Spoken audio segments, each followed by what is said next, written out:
Guys, so this week I did my species report on the mangrove skipper butterfly, and there's actually 3,500 different types of skipper butterflies. Um, However, the mangrove skipper butterfly is super distinctive, and that's because even though their bodies are mainly brownish black, it's accompanied with beautiful hues of like blue and purples. So they have purplish lines on their forewings, and they have like iridescent streaks of blue on their hind wings. And also on their abdomens, they have like this pale blue stripage going on. And they're super beautiful. Um, they're pretty large for a butterfly. Their wingspan can range from almost 2 inches to 2 3/4 inches. Both the male and female are very similar. However, the females tend to be a little bit larger than the males. So they can be found in the United States throughout Florida and rarely in South Carolina. Their geographic range then extends to the Caribbean, into Mexico, Central America, and South America, and as far as Argentina. They live abundantly in mangrove habitats, especially where red mangroves grow abundantly. That's because that's their larval host plant. So their close connection to the red mangrove limits their range mainly to warm saltwater habitats. The mangrove skipper butterfly are an indicator species of healthy environments and ecosystems. They're also an important element of the food chain. The mangrove butterflies, like bees, are also important pollinators to the plants that they are attracted to. If they were going to disappear, they would no longer serve as an ecological indicator species.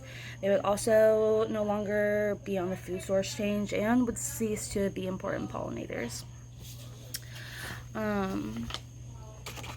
So the mangrove skipper butterfly mainly sips the nectar from the mangrove, but will also feed on like Spanish needles, citrus trees, bougainvillea, and lantana.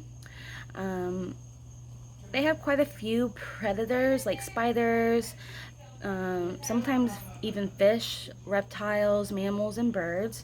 But one of the things that does deter predators from eating them is their brightly colored wings. Kind of like how the monarch butterflies are super bright, and that is a sign that they are toxic. So even though the skipper butterfly isn't toxic, that brightly colored wings that they have still deters the predators. So the mangrove skipper butterfly, they reproduce sexually. The male and female butterflies are highly attracted to each other's pheromones. The males will perch dominantly in front of females in order to attract them. And after sexual reproduction occurs, the female deposits their eggs singly on the other underside leaves of the red mangrove tree. The eggs then hatch on the leaves, and the larva will voraciously feed on the leaves. They eat a lot. A cool thing about the larva is that they will take their silk and basically make a little tent out of the leaves. So they'll weave it together so they can go in and take shelter, and that protects them from being eaten by predators and stuff. Once they mature, they then begin to form a chrysalis, and then they break free and they turn into a beautiful butterfly. So interesting life history facts. The mangrove skipper butterflies are incredibly fast, powerful flyers, and also I thought it was really cool that the larva creates their own shelters out of their host plant. So I hope y'all are all staying well, and happy Easter, and I'm sorry if you can hear my neighbors, but I had no place else to do this. So, bye.